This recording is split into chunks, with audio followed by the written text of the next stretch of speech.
Hello, everyone. My name is Hady Raphael, and today on the show, CF Montreal edges Inter Miami at Stade Saputo, and we'll take a quick look at the standings as of right now in the Eastern Conference. That and a lot more on episode 133 of The Ball is Round.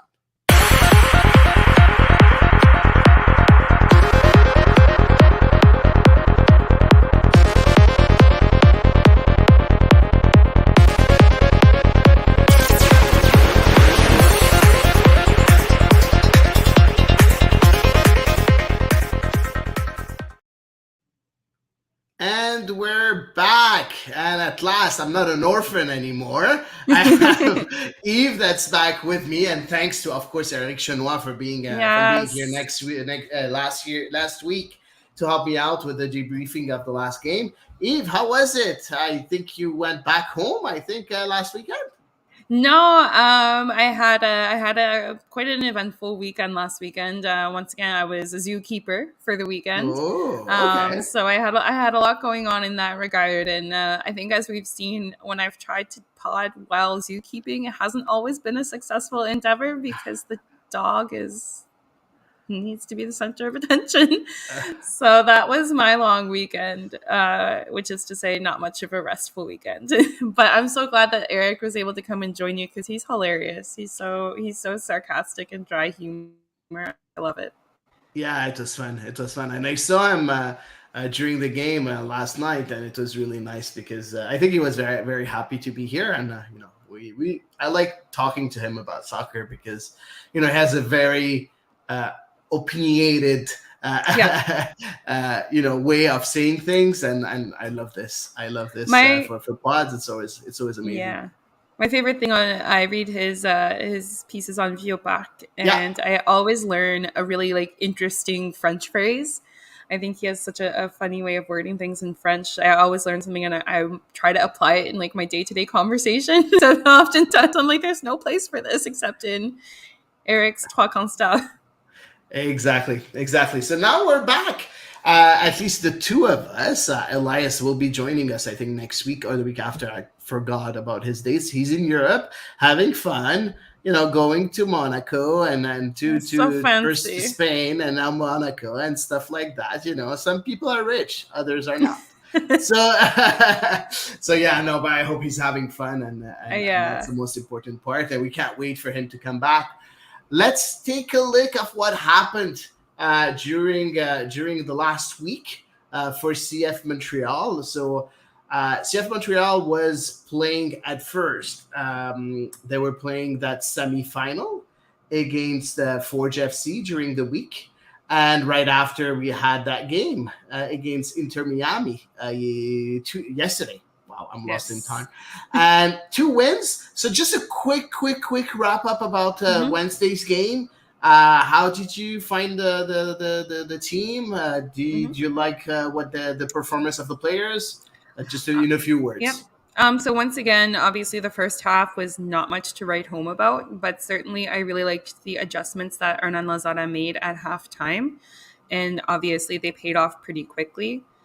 It was nice to see Ariel Lassiter get a goal because I think he has been very much an unsung hero, especially since this trade. And I think we'll probably talk about it more in depth later on.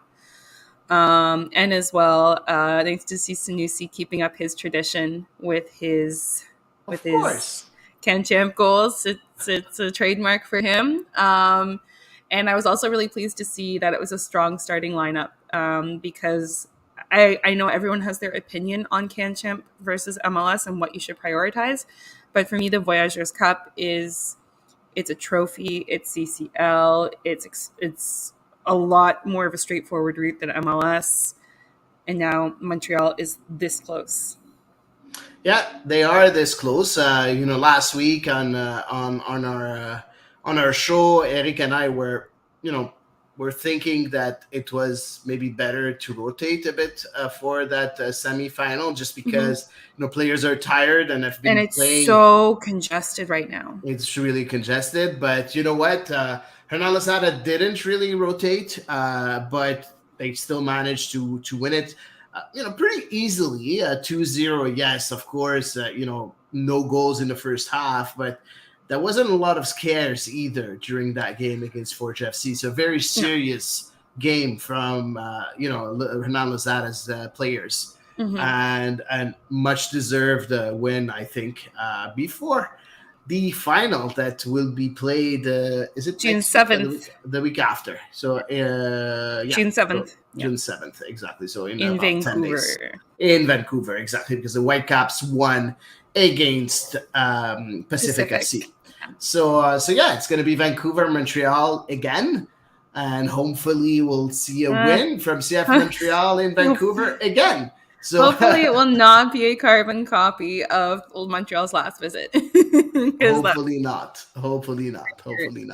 Yeah. But let's take a look at last night's game. But before we mention last night's game, Mathieu Choinière playing his 100th game with CF Montreal.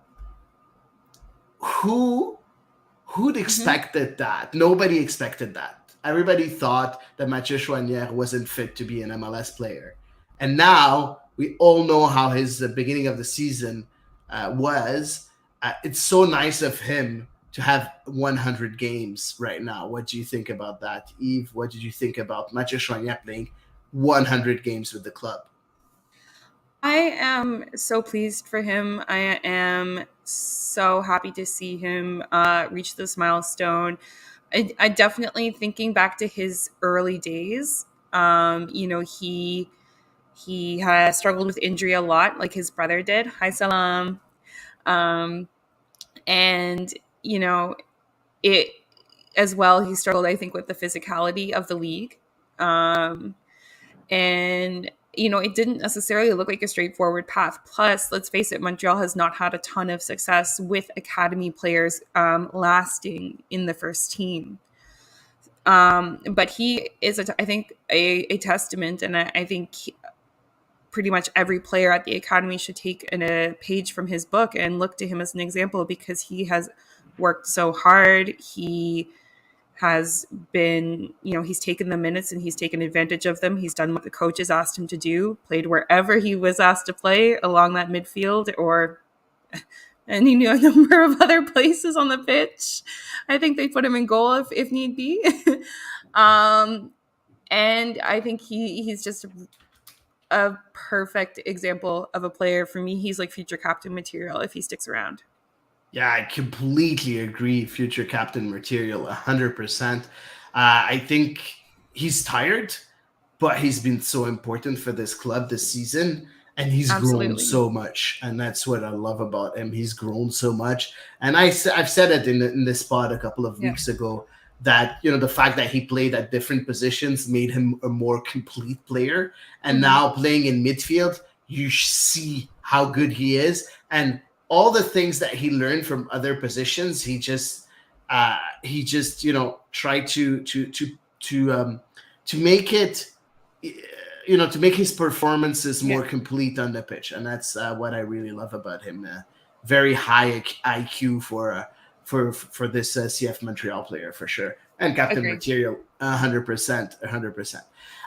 So now let's take a look about the lineup of Hernan Lozada against Inter Miami. So yeah, go ahead. I think you and I both clicked on it at the same time because you weren't here last week. So we weren't here last week, so I had to go and click on things again. You poor thing, Hady. I was doing everything, and I was like, I'm lost. Where's Yves? So here's the lineup with Jonathan Sirois still in goal. The back three with George Campbell, Gabriela Corbo, and Joel Waterman. As a right wing back, we had Aaron Herrera. As a left wing back, Lassi Lapalainen. In the middle of the pitch, Victor Wanyama, Mathieu Choinière. As a number 10, Bryce Duke, with two strikers up front with Sunusi Ibrahim and Chinonso Ofor. Looking at that lineup, Yves, what did you make of it? What did you see when you looked at that? I think it was good to give Rudy Camacho a rest, especially he's, even played in midfield on several occasions lately. So I think it was wise to give him a rest finally, if not now midweek. And it happened now. overall, it was interesting. We've seen, I don't think Hernan Lozada is committed exactly to knowing what his attacking formation is going to look like. Whether there's going to be 2 attacking midfielders or creative midfielders and 1 striker, or 1 midfielder and 2 strikers. So, we're still seeing some experimentation with that as well. Seeing Lassie Lapalainen return to left wing back now that he's back from injury. I think Ariel Lassiter did a very, very, very serviceable job.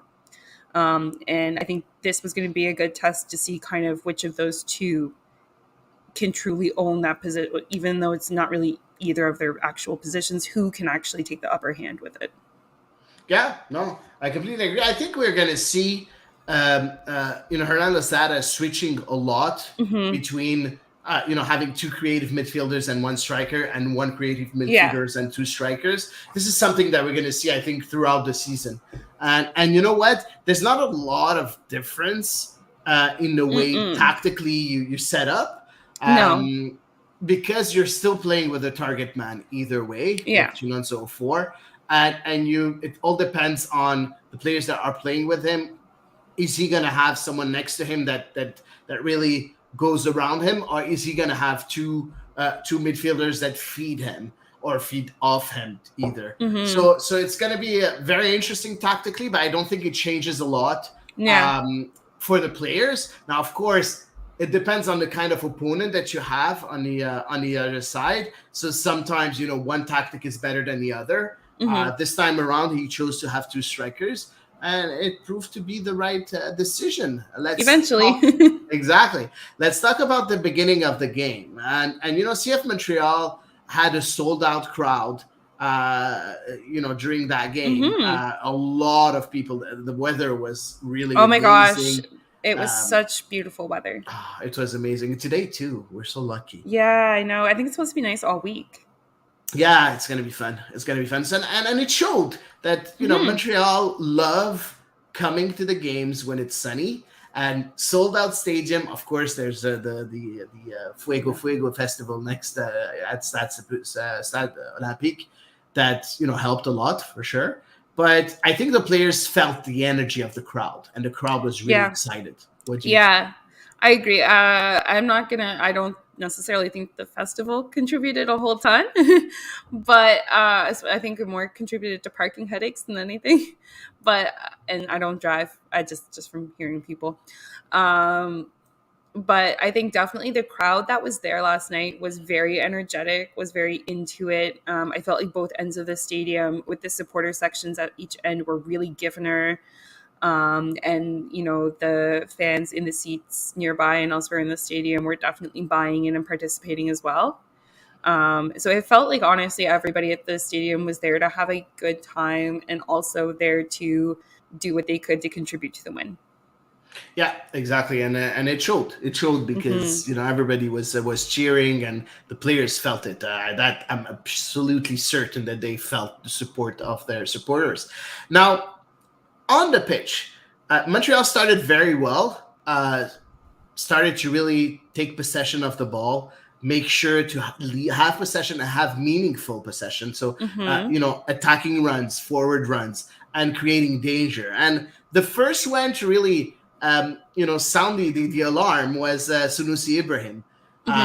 Taking that ball in the middle of the pitch at the 6th minute, running with it, withstanding the physical challenges around him. Yes.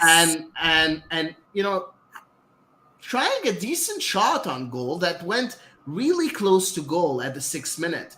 Looking at that chance and looking at how well Sunusi is doing in the Canadian Championship, do you think that Canadian Championship bracket is helping guys like Sunusi Ibrahim, in confidence for building their confidence ahead of MLS games? I think it absolutely helps. I think it's really important as a confidence building mechanism, for sure.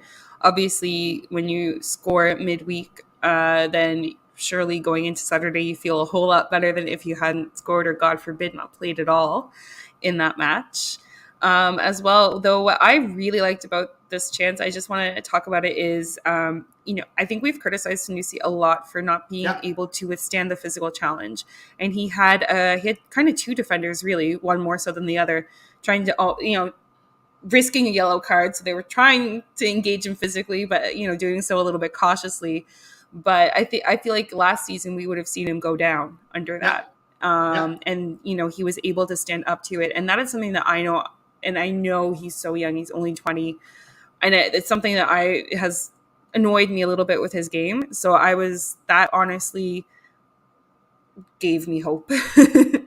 I love that you're talking about that, because we're explaining how Sanusi's growing, because he is growing. I've seen so many people criticizing Sanusi because, yes, of course, he's not a finished product. He's not going to be sold for $30 million. He's just, a player that's improving and that's still young. He's 20, guys. So let's ease off on him a bit. But I think he had a pretty decent game, and we've seen it. In the next few chances that CF Montreal had. So at the 20th minute, Bryce Duke found the ball, gave it to Herrera on the right. It was a tad long for Herrera, but Herrera was able to catch it and to cross one of those magnificent crosses for Aaron Herrera. And it fell directly on the header of Sanusi Ibrahim. Great header, but it went really, really close next to the goal. It missed the target. Sanusi is a short guy. Yeah. But still winning headers. Yeah. What do you think about that? Okay, I'm going to be honest. I kind of thought this cross, it was a little bit, it looped up a little bit too much in the air. And I felt like it wasn't, there was a long delay for it to come down for Sanusi. So it's a bit high, I agree. Yeah, exactly. So I think we've seen better crosses from Aaron Herrera. It was still a pretty good cross.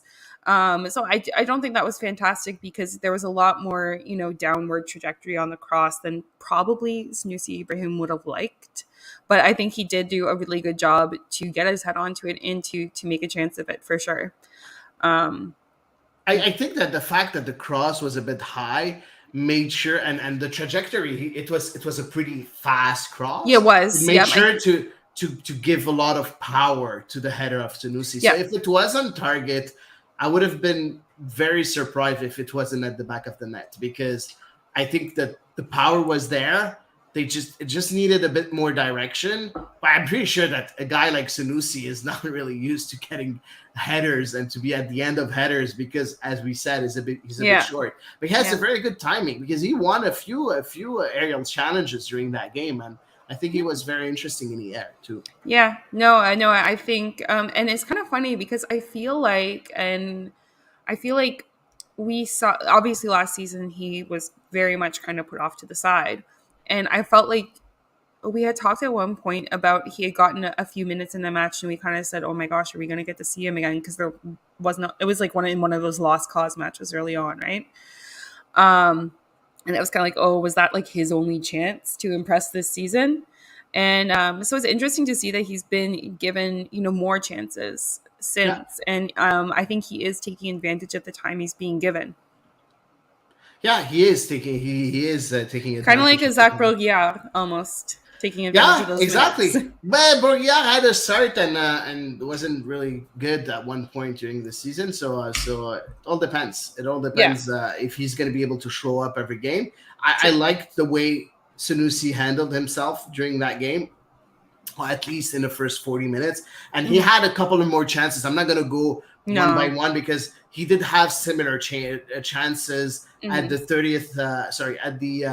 21st minute and at the 31st minute, receiving the ball, in the middle of the pitch and just taking it forward and shooting, missing the target.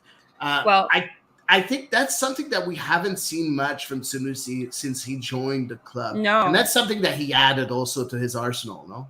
Yeah, I agree. Obviously, I think probably the physicality of it was a big hindrance for him, receiving the ball and then trying to carry it, because he would typically, when encountering a defender, he would come out on the losing end of that challenge. And not the case so far, at least using last night's match as an example. Especially with a guy like Romel Kyoto, who we learned this week is going to be absent for probably quite some time. Having a player who can replicate to a certain degree the ball carrying ability, I think will be a big boost to Montreal if Sanusi is able to repeat this feat more than once. Because it is a small sample size, so like I would want to see him do the same again. Yeah, no, I agree. And you know what?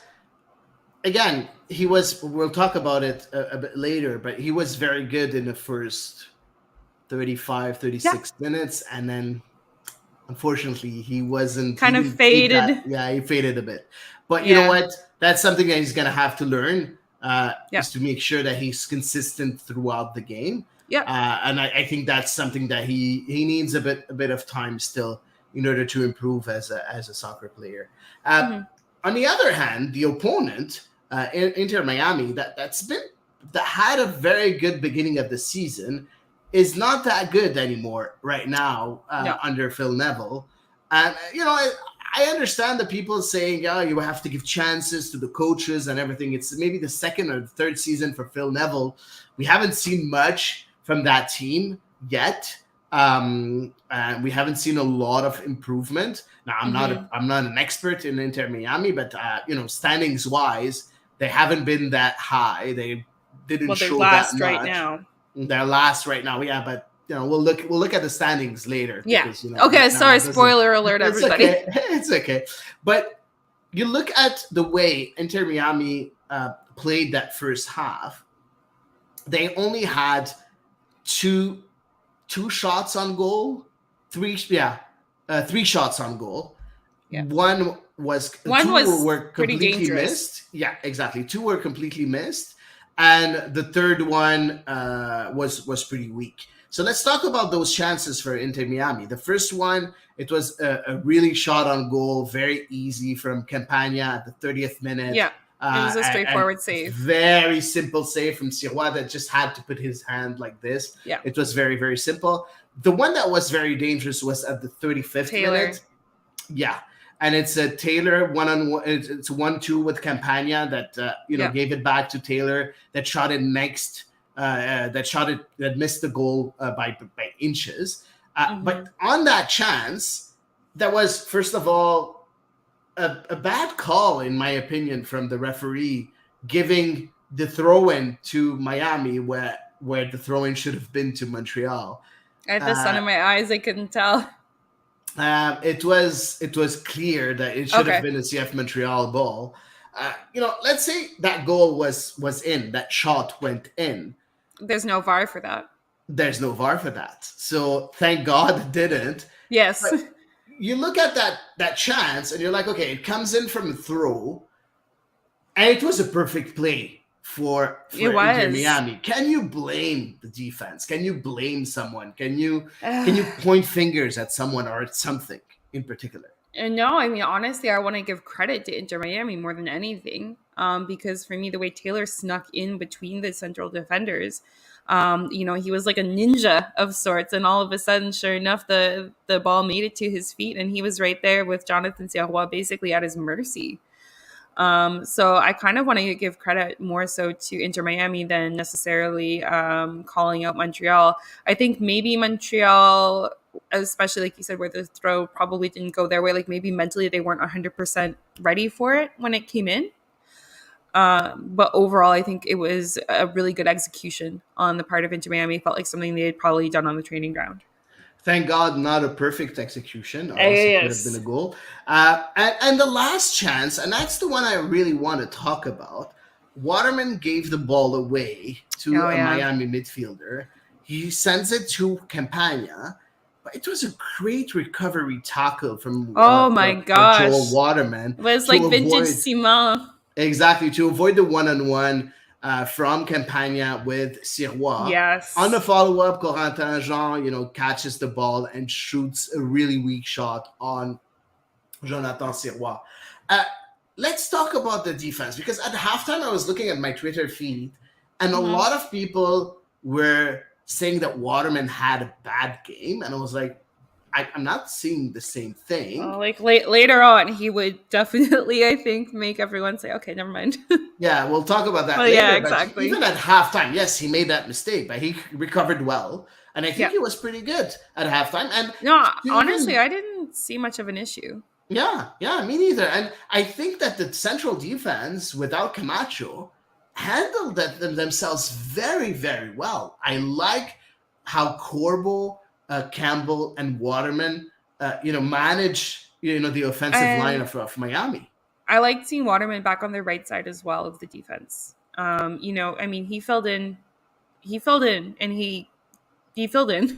There we go, on the left hand side. But let's face it, the right, I think, is his true position. And so I know he kind of migrated around a little bit, based on, where the other players, if somebody was making a run forward and so on. But seeing him more devoted to kind of that right hand side of the pitch was, I think, better for Montreal. Yeah, exactly. And I loved also Gabriele Corbo on the left-hand side. Yeah. I think he's been very, very good. I think better on the left-hand side than on the right-hand side. Do you feel that Gabriel Corbo could be as good wherever you put him, or does he belong to the right side, to the left side, in the middle? I think it's too small of a sample size to say so far. I would need to see another match with him on the left-hand side. I think he played against Forge on the left-hand side. Am I wrong? Or no, I think you're right. Actually, I think you are right. Though I don't recall 100%. Just there wasn't a whole lot of defensive action in that match, so it's a little, like I said, it's harder to judge. Yeah. So I think I'd want to see, maybe if he does the same midweek, I'd be a little more comfortable making a comment on it. Yeah, it's gonna be a good game midweek. We'll talk about this a bit later for sure. Now halftime, 0-0. Mm-hmm. Montreal dominated that first half. Let's say it. Possession wise, yeah. No, but even in the chances, yes, there was a couple of chances for Miami with one very, very dangerous chance. But if you count all the chances of Sunusi Ibrahim and the way Montreal had a lot of half chances too, I think that Montreal was on top of Inter Miami in that first half, and that was for me pretty obvious. Yeah, I would say overall, they certainly had an advantage. I would not go, though, so far as to say they were dominant, because I didn't feel like Miami was completely, stifled and suffocated by Montreal. And I also felt kind of towards the edge of the half, toward the end rather of the half, that Montreal kind of did fade a little bit and gave Miami some more. So I think dominant, I imagine, is probably the let's face it, is probably like the taste of the end of the half, was that Miami got their couple of chances then, and I struggle with the word dominant. I could see that, but no, I feel that CF Montreal, the only thing that was missing were goals, and if they had scored one or two, I think you would have agreed with me 100%, because on all aspects of the game, of the game, Montreal was better than Inter Miami, except for shots on target.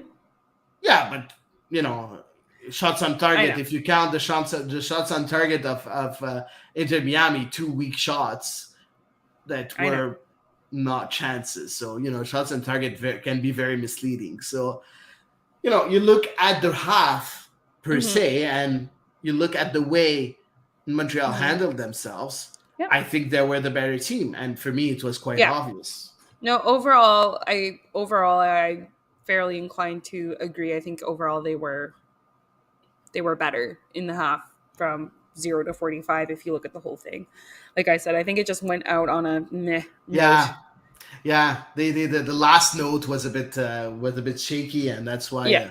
You look at the scoreboard, it's at 0-0. It was so close, at the end of the half. So I kind of agree with you. But what would have been your words at halftime if you were Hernan Lozada? And we're going to talk about the tactical changes that he made later. But what would be your words? I think I would have asked them to channel the crowd, because the crowd was definitely up for it. And so, I think I would have reminded the players of the fans who had come out to support them. You're playing at home in front of them. You're doing well. Aaron Herrera, you're getting some good crosses in Sanusi. Like, your runs are being quite effective. But we need to up the ante, basically. We need to just fine tune, just polish that last gesture in the attacking phase of play, because that's what was lacking, was the finishing. Yeah, it's interesting because the motivation was here, the ability to go forward was there, the ability to build chances was there. The only thing was the finishing touch. So as if I was a coach, I don't know what I would have said. I would have said, you know what, guys, continue that way, because it's going to go in is at shaped one like point. this. You gotta put exactly. The ball in between these sticks. There's nothing, because I would say, I would have said, channel the crowd energy if they were a bit flat, but they weren't flat. Well, they ended the half a bit flat. I agree. Yeah, which I think is why I would bring that up. Okay. Interesting. Now, Renato Stade surprised us with the two changes at halftime before the second half. With Hady coming in for Bryce Duke and Ariel Lassiter coming in for Lassi Lapalainen. Now, he did explain that Lassiter came in for Lassi because Lassi was sick and couldn't play the whole game. So he wasn't able to play the whole game. He was sick. He was ill. He wasn't he didn't say anything about Duke. And I mean, he was kind of anonymous in that first half. Like, he wasn't terribly involved overall. I agree, but he's still the creative force. Yes. Yeah, no, midfield. I agree. But I'm saying, like, he wasn't a force. He wasn't, but do you want to make sure? Don't you want to make sure that your most creative midfielder is on the pitch when you need a goal? I think we've seen Hernan Lozada is not afraid. If he sees it's not going for somebody out there at halftime, he is not afraid to yank the player. And I'm not wording that as eloquently as I should, certainly. But we've seen him, I mean, time and time. It's kind of something I think that we can say he's known for by now, because he's got over his second half issues. When he sees that it's not coming off for a player, like when he's not struggling to connect or just something is missing in the synchronicity of the team, he's not afraid to make a sub. So I was not actually super shocked to see Bryce Duke come off. I was surprised that his replacement was Ahmed Hamdi. Yeah, interesting. But you know what? We know that Hamdi is not going to be the most creative midfielder on the pitch. And that's not his game. That's not his game. But I think the reason why he did that is to make sure that he adds a player that can play as a number 8, that can defend a bit more.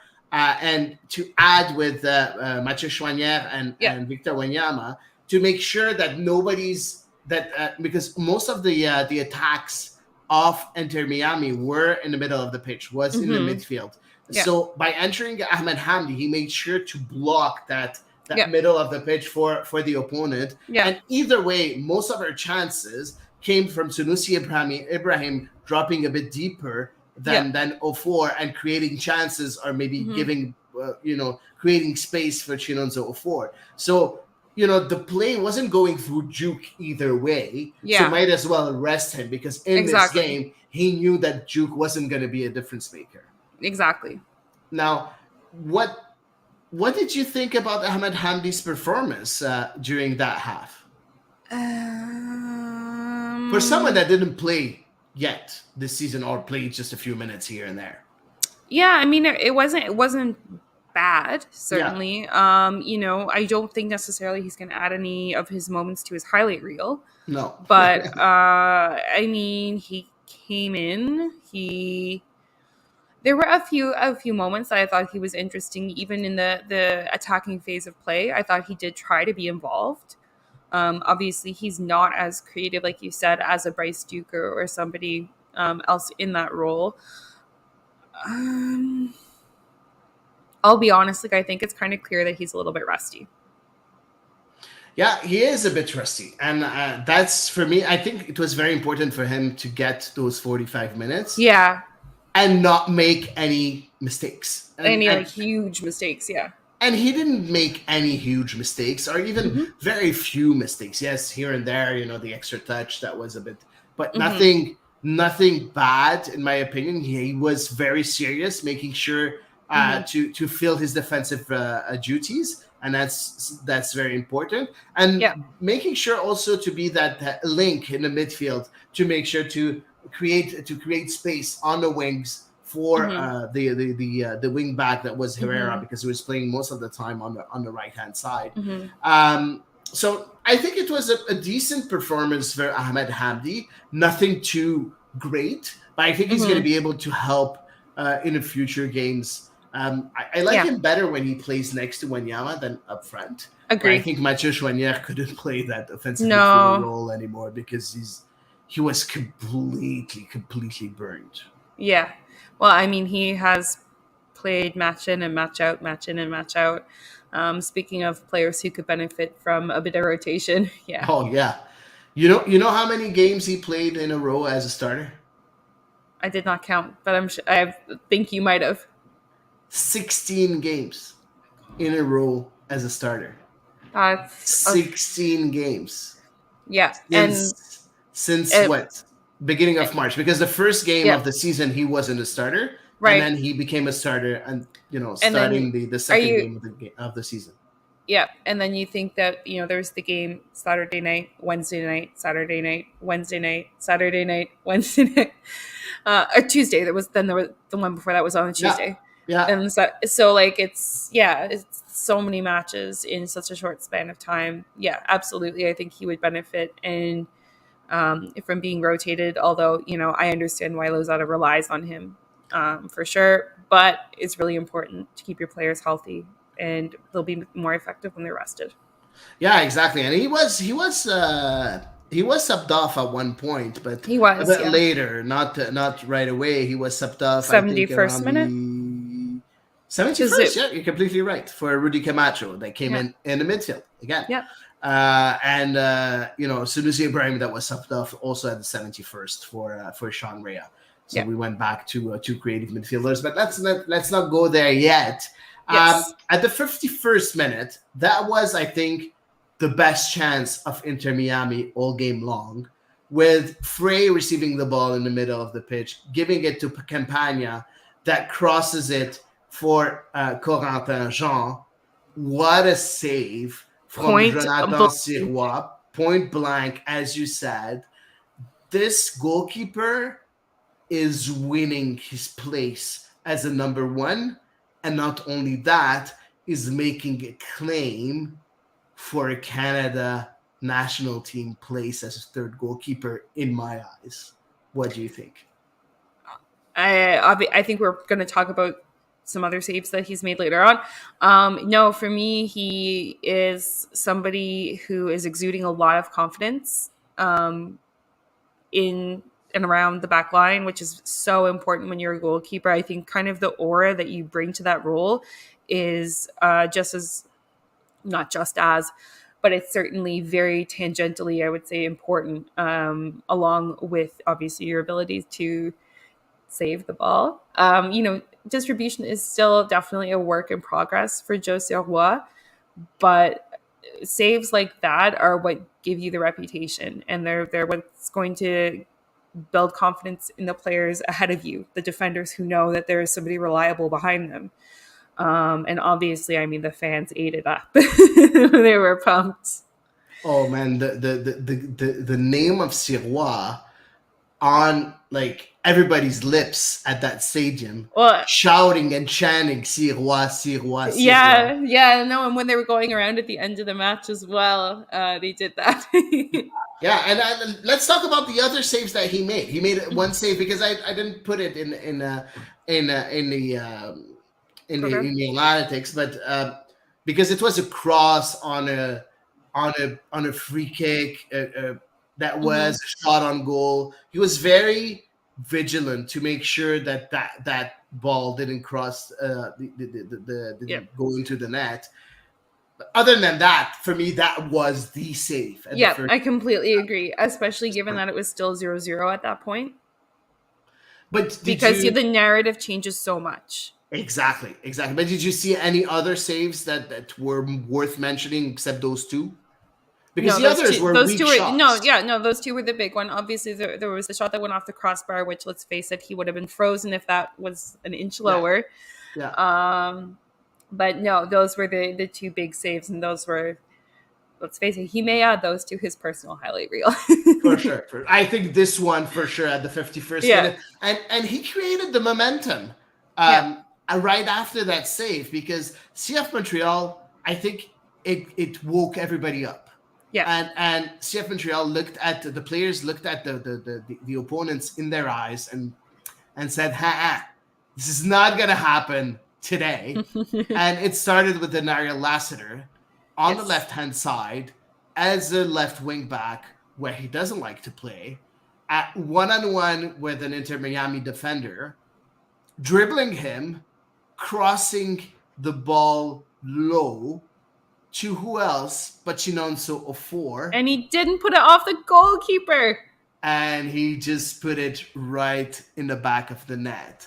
Yes. Chinonso Ofor, the unsung hero of the CF Montreal team, because everybody's looking at Chinonso Ofor because of all the missed chances that he's had. But think about it, the guy is the best goal scorer of CF Montreal. 4 goals right now, already in 17 games. That's not bad for a guy that hasn't played for 2 years as of right now. Yeah, he hasn't played. He was on the bench.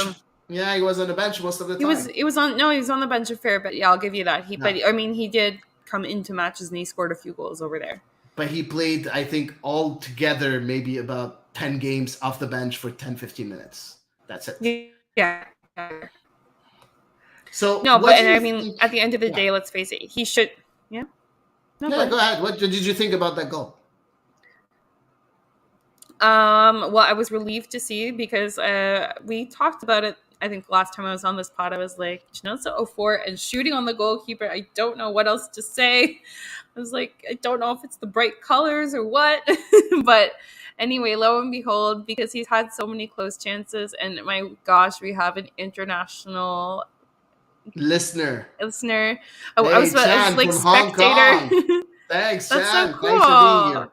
I want to know what delicious foods you're eating in Hong Kong. That sounds so cool. Every time I look at your pictures from Hong Kong with your food, and I'm jealous because I went to Hong Kong and I love the food there. So, cool. So yeah, amazing. So yeah, you were saying about that goal. Yeah. So no, I mean, very much right place, right time. Very good striker's instinct, I think, to slide in as well as to kind of restrain himself from drifting offside. Because let's face it, you could get excited and want to surge ahead, right? And no, I thought it was served up on a platter from Lassiter. Like, if he doesn't like left wing back, like, I'm really sorry, but that's not the right way to indicate your dislike of the position. Yeah, no, and it was nice to see him finish a chance because, yeah, that is something that we've criticized him for, and it is definitely something that he needs to work on, obviously, especially as he is probably going to be carrying quite a lot of the burden for Montreal for the foreseeable future. Yeah, exactly. And you know what? What I liked about this during the presser, we asked Rudy Camacho, how he felt, looking at the team from the bench, which is not something that he usually does. And he talked about Ariel Lassiter. He's like, I was sitting. Ariel Lassiter really wanted to play in that game. He was on the bench. He was waiting for his moment. He really wanted to make an impact on that game because it was his former team. And you know what? He did. How important has he been, Ariel Lassiter, for this team? Because it's been 2 games right now that he comes in and just creates everything for CF Montreal. Well, I find it funny because obviously when the trade happened, the talk of the trade was Bryce Duke. Yeah. And you almost felt like Errol Lester, I want to say he was almost like just thrown in along with Bryce Duke to some degree. And lo and behold, I mean, he has, let's face it, I mean, we were dealing with Lassi Lapalainen as a left wing back and, kind of living with the limitations that he has in that role. And he's come in and he's offered another alternative. He's played a couple of other positions as well, but the one I'm going to talk about the one he's played the most often, obviously, just because. No, I think speaking of unsung heroes, for me, he's an unsung hero. Yeah. Yeah. I agree. Yeah. I agree. And I know Elias is not here, so I'm pretty sure he would have said it if he was. So I'm just going to say it for him. He tweeted something. He said, I said a few weeks ago on The Ball is Round Montreal that Ariel Lassiter could be one of the revelations of the season, with all eyes on Bryce Duke after their arrival. Now he's made an impact less than 10 minutes in, and he's only getting better at wingback. Good call on Elias Grigoriadis, and that's why he's part of Ball is Round, because we only have great people on that pod. So yeah, and I agree with you, Eve, and also with Elias. And we said it here on the pod. He was here to replace a bit Joaquin Torres that left. Yeah. But you know what? He's playing as left wing back, and he's making it his own. Yeah. He's been really lethal for CF Montreal, and we love seeing that. But let's talk about Chinonso Offor, because a few minutes later, at the 58th minute, Chinonso Offor had the 2-0 right on his feet. And we had classic Offor moment. Completely missed the ball at the top of the box. It should have been 2-0. Yeah. And I'm just going to give you a comment of one of our listeners, the one Lamarani, so Lamarani on Twitter. How can Offor make you love and hate him in the same game? Now that's talent. What do you think about Offor? There's a lot of hate around that player, and I simply can't understand why. Honestly, I cannot understand why. Yes, but I'll say my piece a bit later, so I'll let you talk first. I think there would be a lot less scrutiny of him if he were not playing as the starting striker. And as we know, he's probably going to be playing as the starting striker, because at this stage in his development, he's not ready to be a starting striker, match in and match out. Let's be clear. Like, I don't think you harbor any delusions, Hady, right? Yeah, no, I don't. Yeah. But the problem is that the burden is all on his. I understand Sanusi also played up top with him as well, but overall, the burden is on his shoulders. And I think it's disproportionate to where he is developmentally. Unfortunately, injuries have made it so that he is the starting striker and has been for much of the season. Let's face it, maybe he is somebody who would do better coming off the bench. If you recall his first goal with Montreal, he came off the bench and made a really interesting impact against a kind of worn out Philly defense. But unfortunately, he has to start at the striker position because there's a lack of healthy bodies right now who are ready. So it's kind of been a default to him, and therefore we have to live with his growing pains as he continues his development as a striker. And also soccer, I think, is just so emotional that yes, you can absolutely love and hate a player in the same game. I've done it. I'm sure you've done it, Hady. I think we've all done it. Anyone who's listening to our pod. No, I agree. But again, we talked about Mathieu Choinière being able to bring and to be performant every day and every game for the past 16 games. But you look at Chinonso Offor, since the 2nd of April, he has played every game as a starter except one, where he came in for the second half, I think, against Cincinnati. I'm not sure if he was a striker, he was a starting striker, but he only played one half. But the rest of the games, he played the whole game. So you look at that, and you're like, this guy is not supposed to be the main striker. I completely agree. Um, but he's still creating chances, Mm-hmm. opening up space for his teammates, playing that hold up play that's so important for CF Montreal because you Yeah. look at the way CF Montreal plays, they try to build from the back, but anytime they're not able to, who did they target? Chinonso for. And Yeah. if you look at his control of the ball when he's back of the goal, when he's receiving the ball from the goalkeeper Mm-hmm. or from a defender, it's Mm-hmm. always very, very good. Where he's not good is his first touch going towards the opponent's goal, and that's where he has some problems. But if you look at his overall performance, he's being so good in the build-up. He's being so good at creating space as a target man. He's back on the goal. All those things, he's very, very good at it. Yeah. So if he was also a prolific goal scorer, he Oh, would well, he have wouldn't be been playing for Montreal. he He'd be would playing in. he wouldn't been in MLS altogether. He would have been in Europe playing Exactly. for a top 5 club in Europe. Maybe not top 5 in Europe, but top 5 maybe in France or top 10 in England because he's so good at the other stuff around the goal. Mm-hmm. So I think that's something that you can learn. Now it's taking time. Hopefully, he's learning while he's playing.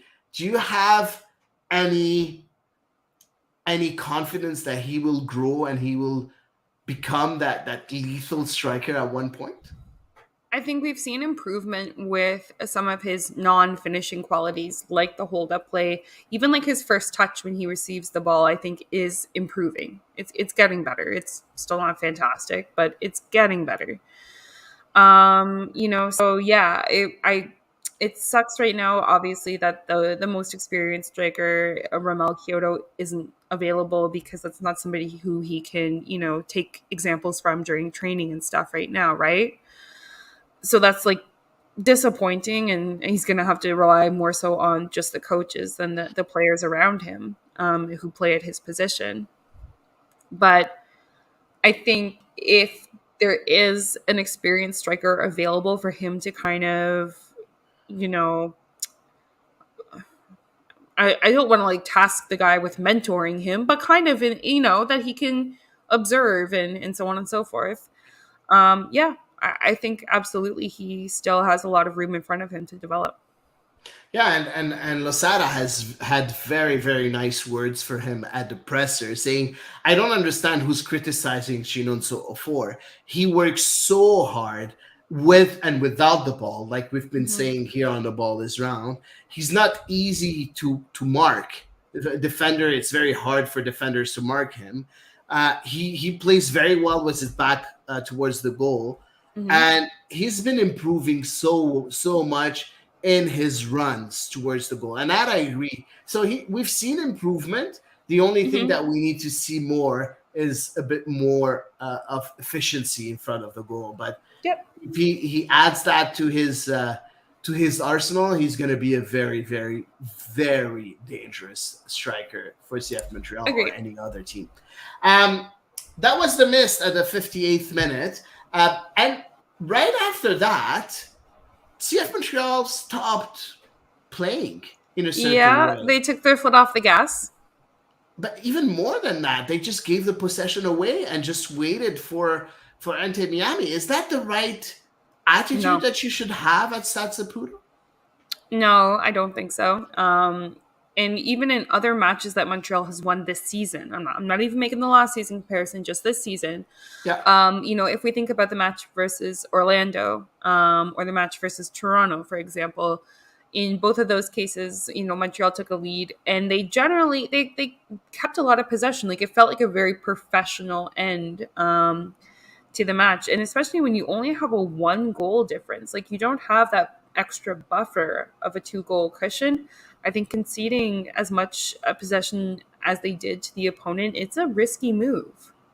Because, like, let's not forget, guys like Campagna are absolutely very talented players and can and have punished Montreal in the past. Um, so no, I think it's yeah, no, I was not super into it. Yeah, I wasn't either super into it. And you know what? You talked about Campagna, but who was on the bench? Joseph Martinez.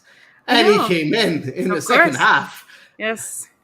And See, his he's best friend Victor Wanyama. we know how good of a goal scorer he Well, is. yeah, Yes, he's not it's in confidence right now, but he's no, wow. he's scored a good few goals this season already. He's definitely, I think, post injury, he's not the Joseph Martinez who we all knew and feared. But he is a very talented and very efficient striker.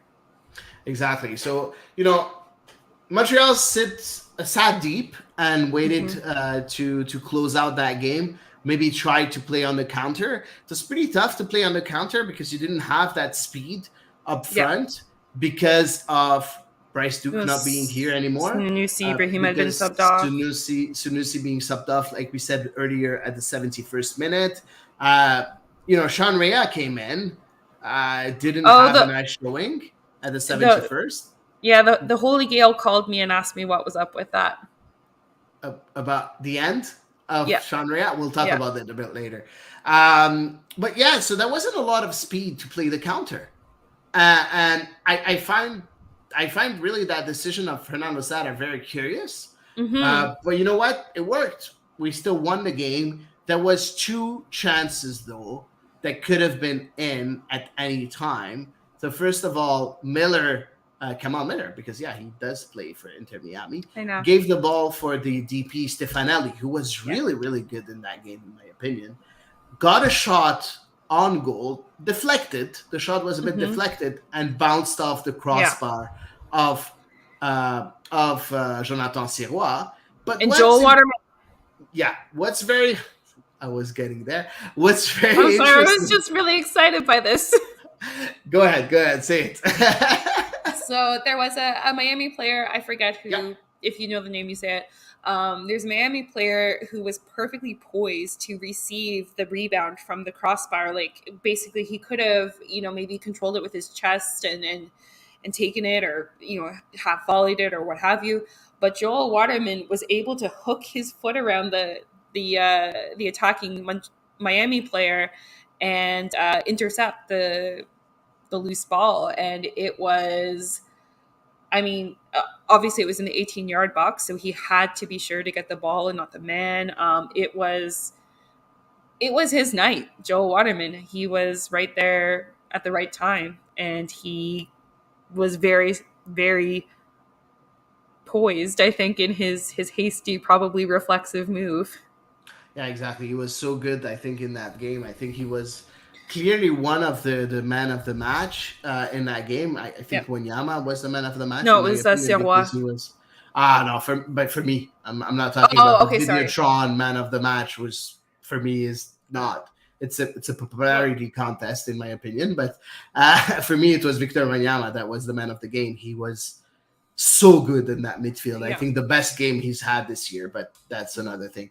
And right after, at the 92nd minute, DeAndre Yedlin, so the former, I don't know if he's still a U.S. international, but he was, as a right back, came in, crossed the ball. His cross was missed, but it bounced off the post and came back to Stefanelli.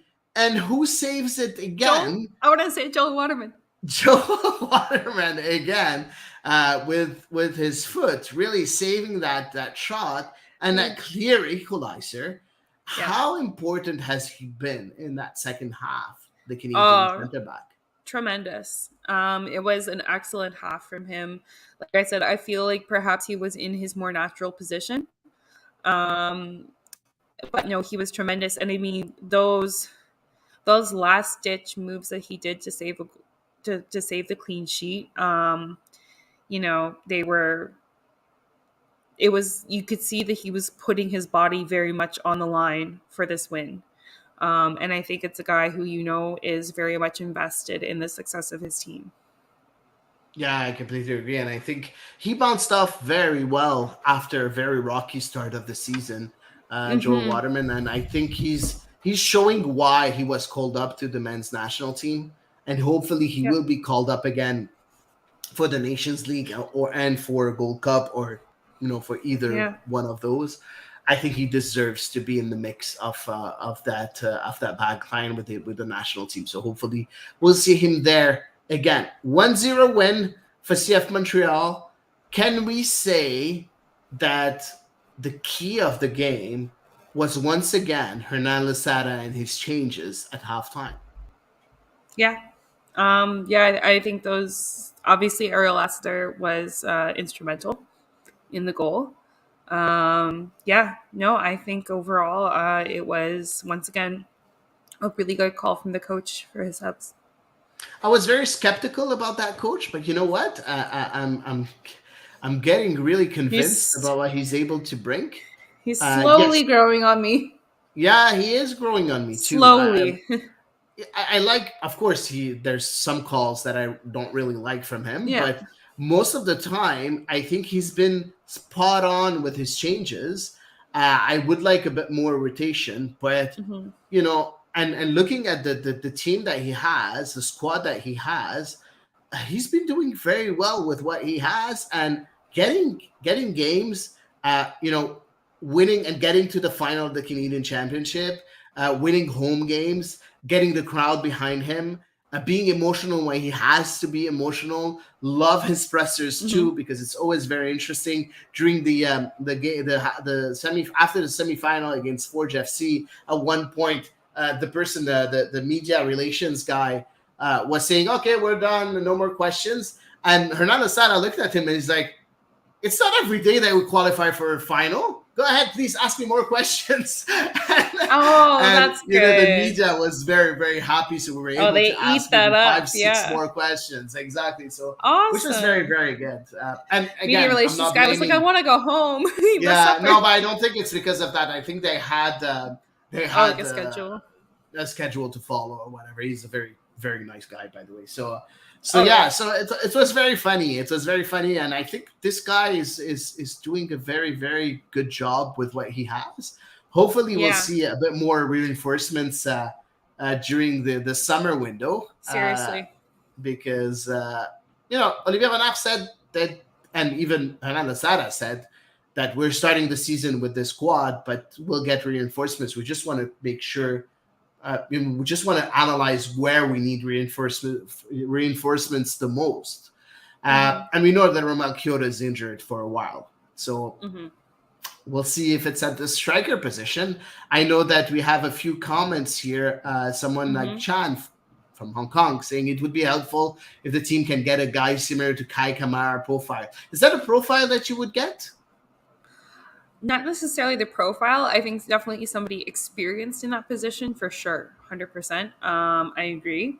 As far as the profile though, no, I really don't think so. Not with this team, because it's a lot less possession-based football than last season. And I think therefore they need a player who has explosivity and who is like, I'm not saying like Kai Kamara can't run. But they need a guy who's ready to move quickly in transition, because that's often how Montreal is playing this season. So I would lean more towards a player like a Romel Kyoto profile. I miss Romel Kyoto. Eve, I'm gonna dream, and I'm just gonna ask you just one favor: do not kill my dream right away, okay? Try to. Okay. Do you want me to just cover my face so I don't make a face of incredulity at you? What did you think if Roberto Firmino signs with CF Montreal? It's not gonna happen. I'm not saying it's gonna happen, but what if? Oh my god, that would be an excellent profile, actually. That would be too cool, but let's face it, he would go to Miami, I'm sure.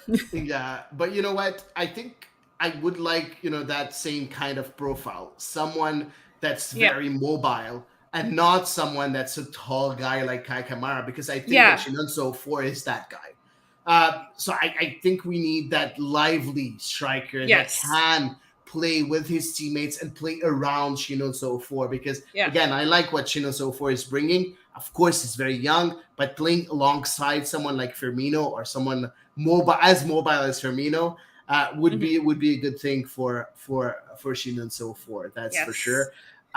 So that was it. 1-0 win for CF Montreal against Inter Miami. Let's take a look at the standings as of right now. Just maybe like before we move on, just see what Patrick says. Patrick thinks we are only 2 players away from being a contender in the East. Oh, wow. Patrick! No. Bold.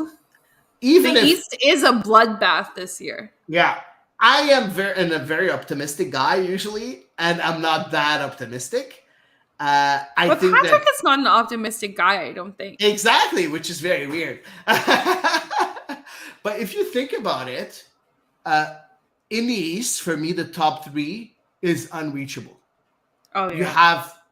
You have great teams there. FC Cincinnati. Oh, they're kicking ass and taking names this year. For me, is an MLS Cup contender. It's as simple as that. They have the right coach, the right players, everybody. Everyone in that team is great. Yeah. And even the depth players are experienced. They have young players. They have everything in that squad. So, no, I don't at all believe that we're a contender. Now, we are able, and that's why he added Patrick, 4th is very possible. Yes, 4th place or even 5th place is possible.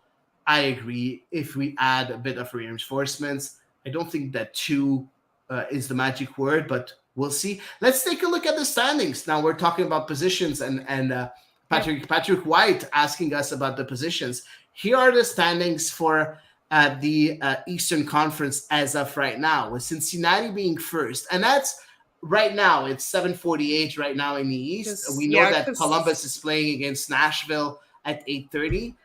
So we'll know what where Columbus is. As of right now, we are in a playoff position, or in a play-in position as the 9th club. But look at the standings. The 15th team, so Inter Miami, is only at 15 points, so 3 points away from CF Montreal. You have Toronto, New York, Chicago, New York City FC with 16 points. Montreal and Columbus are tied at 18, DC at 19, Orlando at 20th, Charlotte at 21st, at 21 points, and you have even Atlanta at 23, Philadelphia at 24, New England and Nashville at 25, and then you have Cincinnati at 33, so forget about Cincinnati.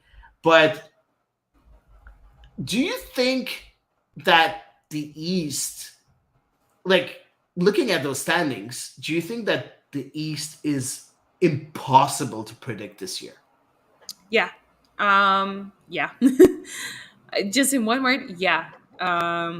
I think Charlotte is overperforming overall, although like I was more impressed with their anyway, yeah, overall I would refuse, like if somebody was like, oh, bet on who you think will take the East, or bet on who you think the top 3 will be. No, I would just say no, I'd like to keep my money, please. Yeah. No, it's ridiculous. It's absolutely wild. Yeah, we do have time. We do. It is very, very wild as of right now. And you look at the standings again. Montreal could finish dead last, and it can finish very easily 6th in the East with that same roster. You look at the roster of CF Montreal. You look at the salary of CF Montreal. The salary that we know that they're the 29th team in terms 29. Of salary. Of 29, and I'm sorry, but you look at teams like Columbus, like New York City FC, like the Red Bulls, like Toronto, being those teams. Not the Red Bulls, sorry, the Red Bulls are the 28th. But you look at those teams spending so much money and not getting the job done more than Montreal. And don't you praise Vasily Kermanziris and Olivier Renard a bit more when you look at that? Yeah, I think they are definitely getting the most out of their resources, for sure. There are definitely teams who are not getting the most out of their resources right now. Once again, I think a lot of it is testament to their intra-MLS recruitment, because, of course, the way that No, that's exactly. No, I'm just saying, like, I think the way that they have used recruiting within MLS to bring in quality players, so that they don't have to spend those transfer fees that can then as well impact your salary, or not your salary cap, but your, what's the word? The MLS words for like the way the budget works. It's like how the Uh, player's transfer fee like kind of looks like part of his the salary, salary but it's cap. actually, thank you, thank you. I was missing my word. It's okay. It Um, happens. it happens. Yeah, but because they're able to recruit players, using GAM and TAM rather than spending quote unquote real money on them, I think that's helpful. Especially for a team where, let's face it, we know resources are pretty limited. So yeah, absolutely. Full credit to them for getting what they've gotten out of these players. Yeah, exactly. And I think they've been doing awesome, these players. I don't know if you're hearing my son, On screaming, and that I team, apologize if you do. But you know what? He's a lively kid. he's Yeah, a he's lively kid. he's like his dad. But yeah, looking back on the standings, I like what I see. I like the fact that Montreal is still in the mix.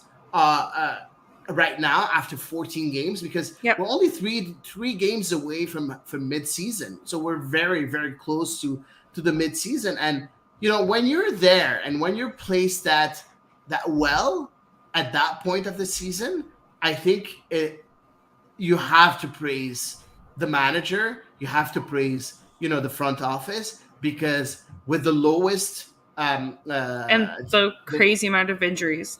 exactly, the crazy amount of injuries, the fact that we're also in the final of the Canadian Championship, all of that, for me, I'm very, very happy of what I'm seeing from CF Montreal, and hopefully we'll see a lot more in the next few weeks, in the next few months, and maybe a Yes. playoff berth. That will be nice. We'll see. We'll Yep. see. So this was it for CF Montreal. But before that, I wanted to show you something about the game that I forgot to show you a bit earlier. The No. touches by zone Okay. during that game, and I think that's very interesting. Let's not take a look at everything, but the thing that points out with me, looking at the offensive end, 10% of the game was played on the offensive end for CF Montreal, Mm-hmm. while 8% was played by Inter Miami on the offensive end. That's one thing. And you look at the midfield, and you see now, and you understand now why Hernan Losada, decided to get rid of his creative midfielder, which is Mm-hmm. Bryce Duke, Mm-hmm. to put Ahmed Hamdi, because he knew he was going to lose that battle in the It's the midfield. battle of the pitch. Yeah. Exactly. So, what do you think about those stats, and does it explain the game a bit more for you Yeah. when you look at all that? Yeah, it does actually. Yeah, because and it's interesting is because Montreal did try, I think, to play wide for a good portion of that Yeah. match, Yeah. compared to Miami, who definitely wanted to play through the middle. So yeah, no, I understand for sure. Looking at that, the trench war, if you will, that was going on in the middle of the pitch. Yeah, no, it makes a lot more sense now. And what I love about this, look at that central zone for on the offensive end for Inter Miami, uh, like completely in the middle as Yeah, in yeah, an yeah. offensive line. Only 2% of the touches for Inter Miami was there. That's how good our defense was in the middle, and for me, this explains a lot why CF Montreal won that game. Hmm. So I think very interesting graph for CF Montreal, and Yeah. to explain that game. Um, Eve, I don't know if you are aware, but in less than 2 months, we have something called the World Cup, Well, uh, and nobody's talking about it. I What was the gonna hell? say I'm aware. I'm not sure though if like the general population is aware. Obviously, I'm aware. I'm like living and breathing for it. I'm gonna have to start like learning how to set my alarms to align with Australian time and all that. Yeah, no, I can't get over the silence. I don't watch TSN, so I'm not sure if there have been ads on TV or anything, but I don't think there have, just based from other people I've talked to. It's so weird. Like, we're seeing very little, stuff from Canada soccer, despite the fact that, like, women players from our women's team are picking up silverware left, right, and center. We got Vanessa Gilles with another trophy since we last recorded. We have Kadisha Buchanan and Jessie Fleming with trophies. We've got Chloe Lacasse, probably on the move to big team. Like, there's so much good happening with this women's team, like with the players for this women's team outside of the World Cup itself, that you could think that we could, you could use that to like segue yourself into talking about the World Cup, but no. Yeah, it's very Silence. weird. It's very weird, the silence around that World Cup. And with the women's game growing that much in the last 3-4 years, I would have thought that Canada soccer and even the Canadian media would be so much into it, knowing that Canada is the reigning Olympic champion too. Like, exactly. Let's not forget that we don't have a bad team; we have a good team, and we could do something in that World Cup. Like, is it possible for us to win it? I don't think so. It's a long shot, but yeah, but we can't go very far if we are. But we need that competition needs to be advertised. Well, I mean, competition needs to be on everyone's lips as of right now. It starts on the 20th of July. So that's very, very, from 20th of July up to the 20th of August. So that's very, very soon. Let's take a look at the group of the women's national team. And so Australia, the host, is there. Republic of Ireland, that we played not too long ago in a friendly that we beat. And Nigeria, that's a very tough opponent also from Africa that's here along with Canada. You look at that group, it's going to be very intense games for the Canadian women's national team, no? Absolutely. Like, I think we should reasonably expect Canada to get out of the group, assuming everyone stays healthy and so on and so forth. But overall, it's going to be an intense group. I think it's going to be very, very competitive. I don't think any of these matches are going to be a walk in the park at all for Canada. They're going to have to bring their A game to each and every one. For sure. And of course, here on the Ball Is Round, we'll talk about it. As soon as we have any news, we'll talk about it too. Yes. We're waiting. We're waiting. We cannot wait for that World Cup. It's going to be a very interesting World Cup. There's also on the men's side the Nations League. There's also the Gold Cup. We're going to have a talk about those summer. Oh my God, I know. We're going to have a very, very big summer. But it's going to be fun. It's going to be fun, Eve. It's going to be fun. Agree. So that's it for our regular programming. Let's go to social media. So let's start with let's go ahead with the segment.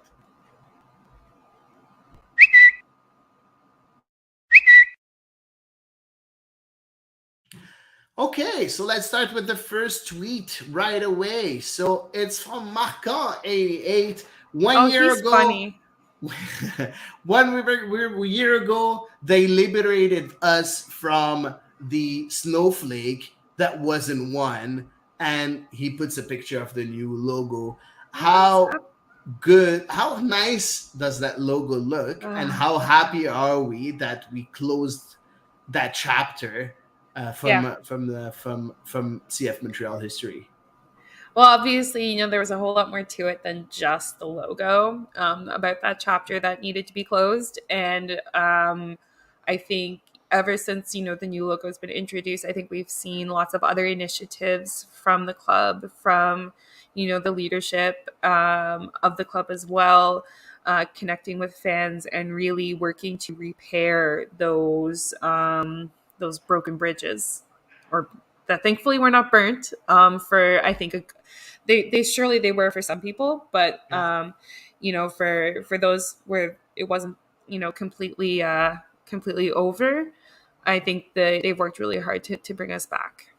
Yeah, and even those that where the bridge was broken, they were able to build a new bridge, I think, for most of those people. So yes, you do have a few that never came back and will never come back. And that's their choice, yeah. And that's okay. It always happens. But at least they were able to mend everything and to make sure to fix everything, to have a good support. And talking about support, we can go ahead with a second tweet that's very important.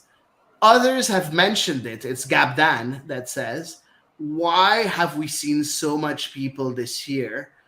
All the reasons to not go to the stadiums are still here. Is this team finally taking hold in Montreal? Talking about the sold out crowd at Montreal. We know that the first sold out crowds last year were at the end of July or something like that. It always coincides with the Toronto match. Yeah? Yeah. You think that's why we've seen a sold out crowd now?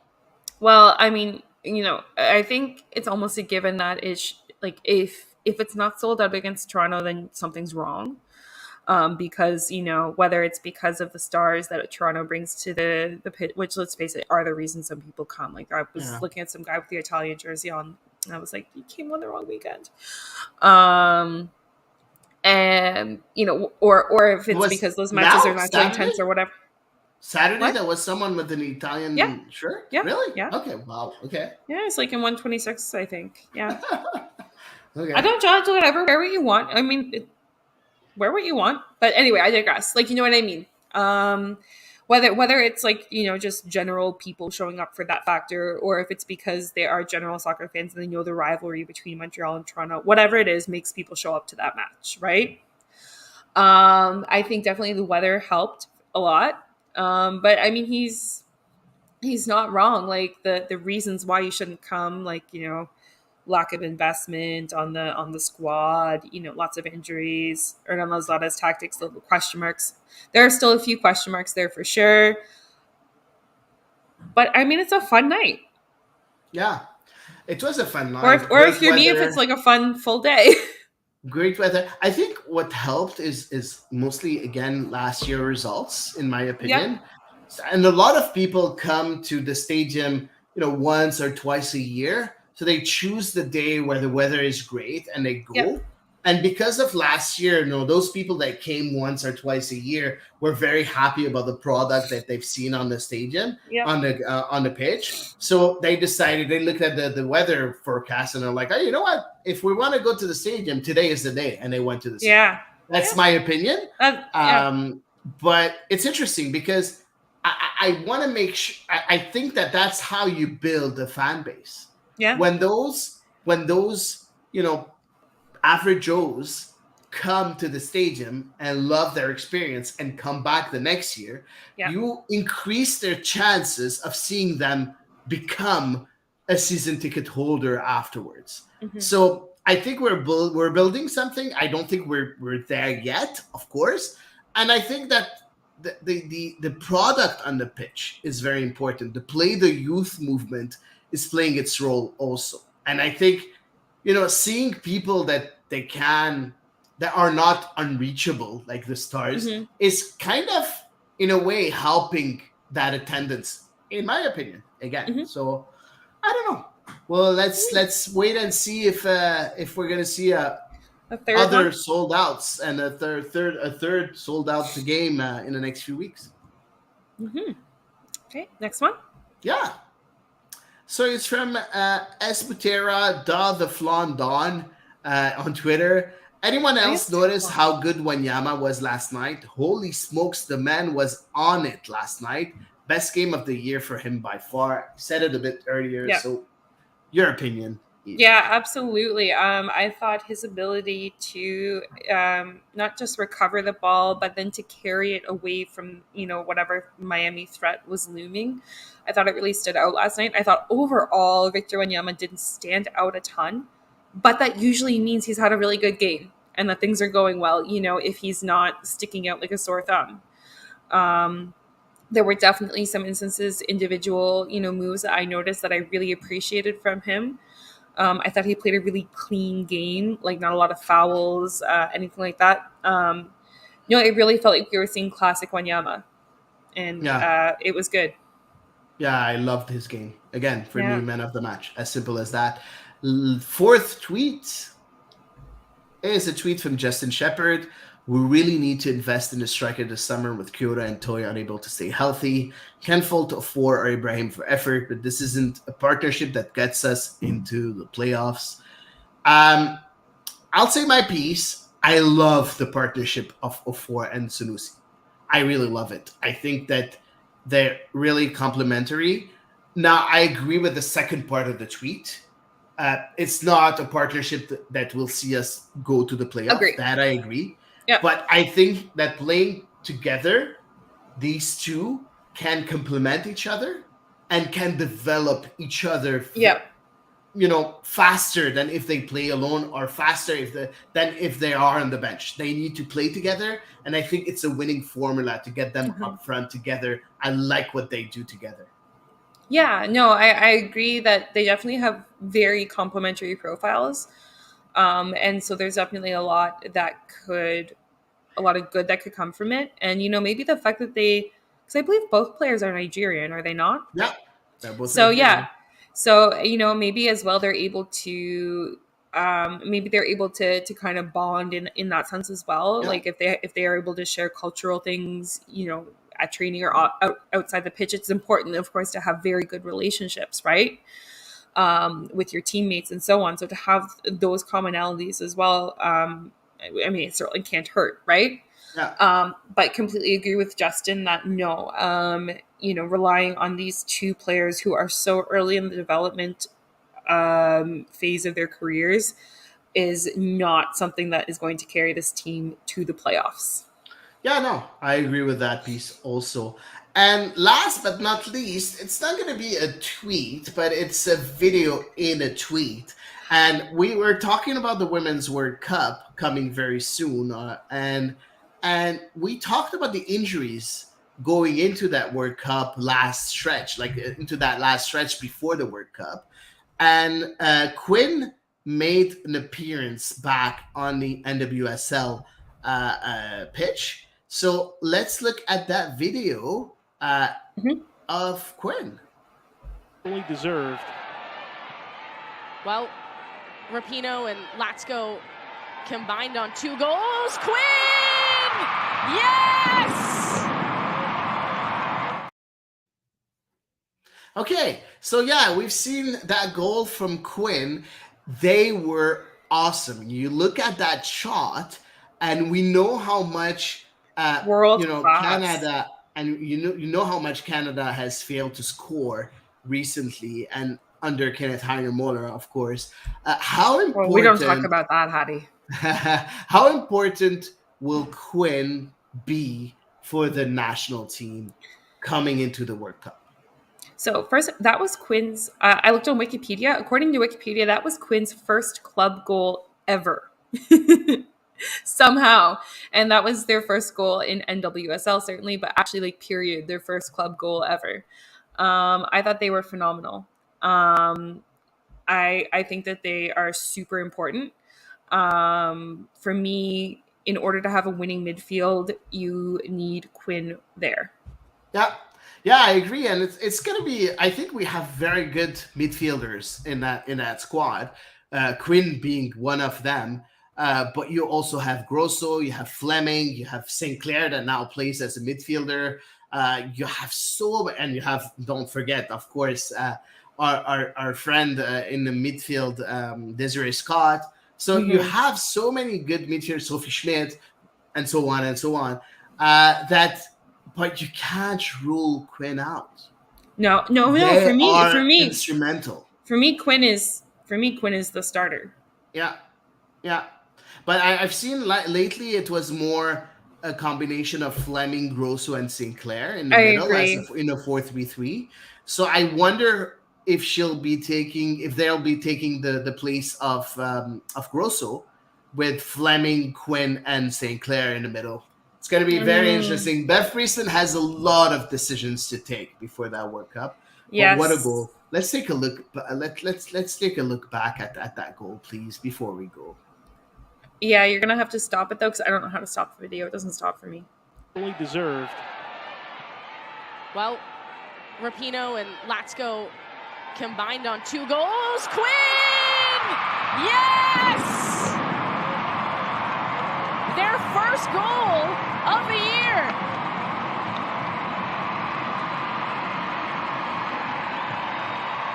Well, forget about an introduction and getting more minutes. Yeah, so again, what a marvelous goal from Quinn. So yeah, that will wrap up our social media segment and of course the pod. Eve, it was so nice having you back on this I pod. agree. I'm so glad I was back.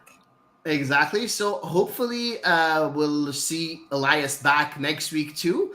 For all the listeners, thank you very much for being here with us and listening to us. Just as a reminder, our content is always going to be free. But as you know, we do have a Patreon page. So if you're interested in letting us grow our project and push it to another level, feel free to become a Patreon. You can see all the details on our Twitter page. That's it. Thank you very much, and see you next week for episode number 134 of The Ball Is Wrong.